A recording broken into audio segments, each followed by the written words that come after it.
Nimekuja kurudisha fomu. Nimekuja kurudisha fomu ya mzee au wewe mwenyewe sasa? Nimekuja kurudisha fomu ya mzee Dr. Mbete Mshindo Msola. Mimi ni mwanae, naitwa Mshindo Msola, pia ni mtoto wa kaka yake, mdogo wake.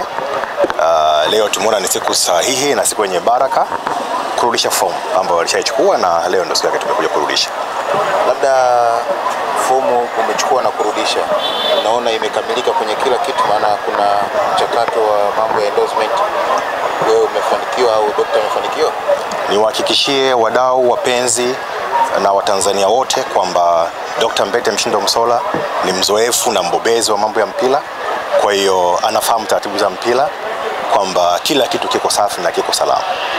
Mchakato mzima wakati unachukua fomu na kurudisha, kuna bugu kila kitu kiko very smooth, na tunashukuru tunashukuru TFF, taratibu ni mzuri na hakuna bugu yoyote.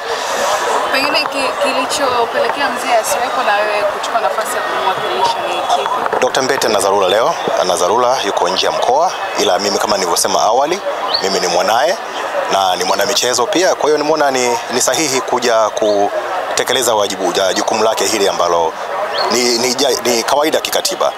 Katiba inaruhusu kumletea fomu yake. Hii sio mara ya kwanza kwa daktari kuingia kwenye nafasi ya namna hii. Kutoka sababu lakini pia alishawahi kuvuta hapa nyuma. Labda sasa hivi utayari wake ukoje? Ukishakuwa mzoefu ni mzoefu tu. Huwezi kuumbishwa sana. Uzoefu unazidi kuongezeka kwa sababu hajawahi kutoka nje ya michezo. Maisha yake ni ya michezo. Yeye ni msomi wa michezo wa mpira. Kwa hiyo tegemeni tu kwamba kama atabahatika, Mungu akimjalia kuwa kiongozi, basi tutegemee mambo mazuri na makubwa kutoka kwake. Asante. Issue ya endorsement hapo, umesema kwamba kila kitu kiko sawa, kwamba amefanikiwa kupata endorsement ambazo anahitaji, kwa maana kuanzia 5 na kuendelea. Labda niliseme tena hili kwamba Daktari Mbete Mshindo Msola ni mbobezi wa haya mambo na anafahamu taratibu za uchaguzi. Kwa hiyo niotoe shaka kwamba kila kitu kiko sawa kabisa. Na ulihusika pengine labda kumshawishi mzee arudi kwa nafasi, au ni yeye aliamua nafasi ya kuchukua hii nafasi? Kwa wanaonifahamu wanajua kabisa kwamba Dr. Mbete mimi ni rafiki yake, ukiacha tu mtoto, ila ni rafiki yake wa karibu sana, hasa kwenye mambo ya michezo.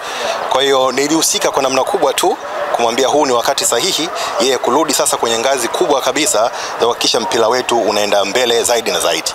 Wewe kwa kuhusika kwako, unaamini kuna kitu Dr. Mshindo anapaswa kuja kukiongeza na kinamisi? Sahihi. Kila nyakati zinakuwa zina nafasi yake. Kwa hiyo naamini daktari atakuja kubadilisha na kuongeza ama kuleta chachu zaidi kwa yale ambayo wenzake wameshaanza na kuendeleza.